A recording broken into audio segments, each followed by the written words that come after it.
Boa tarde, nono ano, tudo bem com vocês? Vamos estudar mais um pouquinho sobre o governo de Getúlio Vargas? Semana passada nós vimos o primeiro momento do governo de Getúlio Vargas, governo provisório.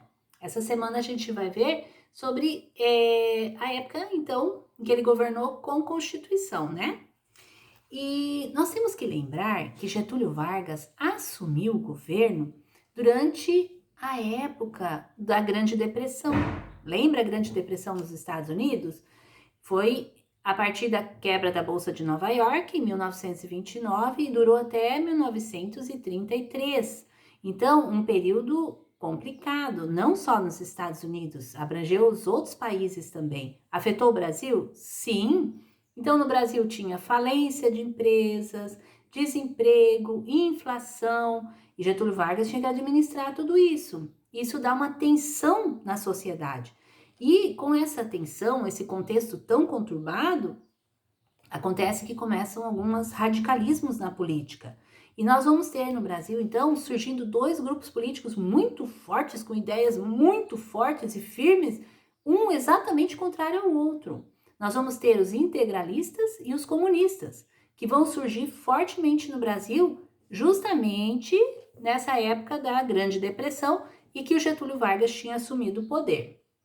E é bem nessa época, gente, a gente está voltando um pouquinho no tempo aqui para o Brasil, que lá na Europa estavam surgindo os movimentos fascistas do Benito Mussolini, lembra? Na Itália, depois o nazismo do Hitler, esses regimes totalitários, ou mesmo o regime na Espanha do Francisco Franco, regimes fortes, né? E aqui no Brasil também nós vamos ter algo parecido tentando acontecer, certo? E que depois, lá na Europa, levou à Segunda Guerra Mundial, tá? Porque a gente está falando agora da década de 30, né? E a Segunda Guerra Mundial começou em 1939, né? Então, vamos ver o primeiro movimento aqui que surgiu no Brasil, nessa época, então, de dificuldade econômica. E que grupo foi esse? Os integralistas. Os integralistas tinham como líder o Plínio Salgado. O Plínio Salgado, ele seguia as ideias de Benito Mussolini, as ideias fascistas. E ele criou aqui no Brasil, em 1932, a AIB, Ação Integralista Brasileira, tá? Que era um tipo de fascismo à brasileira, tá? E o que eles defendiam? Um partido único, um governo autoritário com um chefe só. A nação, os interesses da nação têm que ser sobre os interesses do indivíduo, bem no estilo Benito Mussolini. Censura nos meios de comunicação, usar a violência contra os adversários, os principais adversários dos fascistas são os comunistas, né? E um nacionalismo exagerado, né? O nosso país é o melhor, é aquele exagero na exaltação do seu próprio país.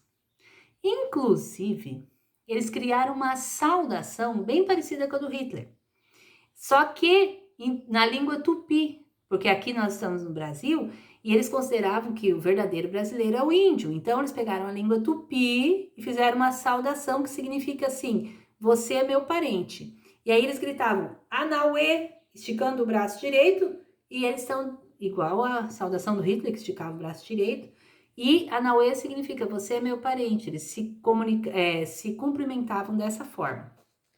O símbolo dos integralistas, esses fascistas aqui do Brasil, era o sigma, é tipo uma letra E.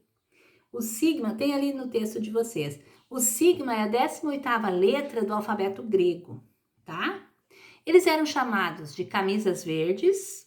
Lembra lá dos fascistas de Benito Mussolini? Eram os camisas negras. Aqui são os camisas verdes. E quem que está do lado deles? Quem que faz parte desse grupo? A classe média, que tem medo de perder as coisas para os comunistas, os empresários também, o alto clero, as forças armadas, tanto que teve a ANL, o AIB, desculpa, Ação Integralista Brasileira, teve mais de 100 mil afiliados no Brasil e mais de 1.000 núcleos espalhados pelo Brasil, tá?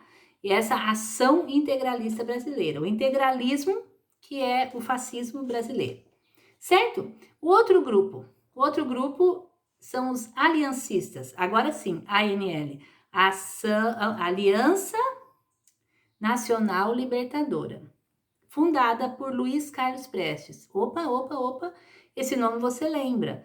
Luiz Carlos Prestes foi líder da Coluna Prestes, lembra? Que viajaram pelo Brasil todo durante 2 anos e meio e denunciaram a corrupção do governo e tudo aquilo? Pois é, ele criou agora esse partido, a Aliança Nacional Libertadora, que na realidade é um partido comunista, em 1935.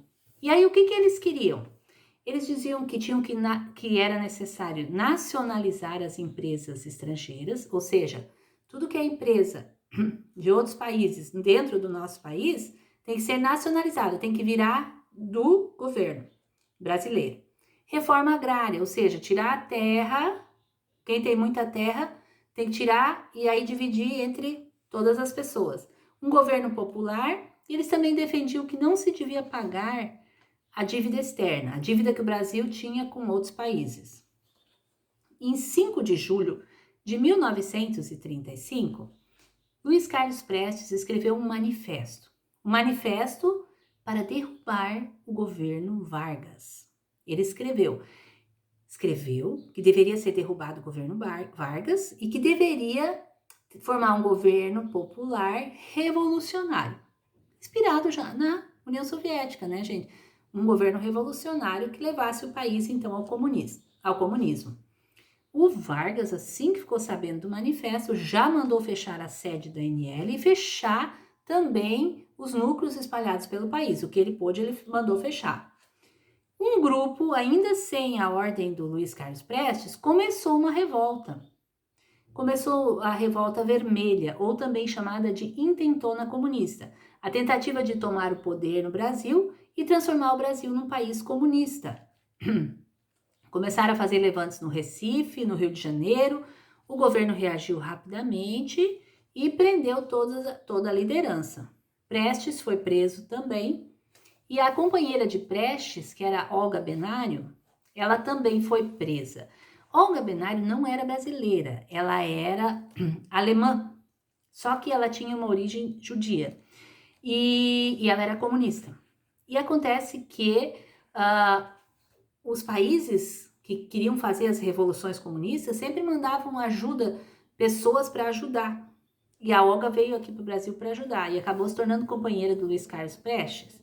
E aí, como ela era judia e era comunista, o governo Vargas, o Getúlio Vargas, mandou ela para a Alemanha, bem nessa época que o Hitler estava perseguindo os judeus lá. Ele mandou já sabendo que algo de muito ruim ia acontecer com ela, né?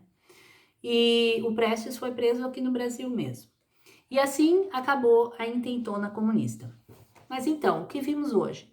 Dentro desse contexto da Grande Depressão e da situação econômica muito instável, surgiram esses 2 grupos aqui no Brasil. O Brasil também teve um grupo fascista e um grupo comunista, tá? E aí, a tentativa dos comunistas de tomar o poder foi vencida por Getúlio Vargas. Certo, gente? Uma boa semana de estudos para vocês.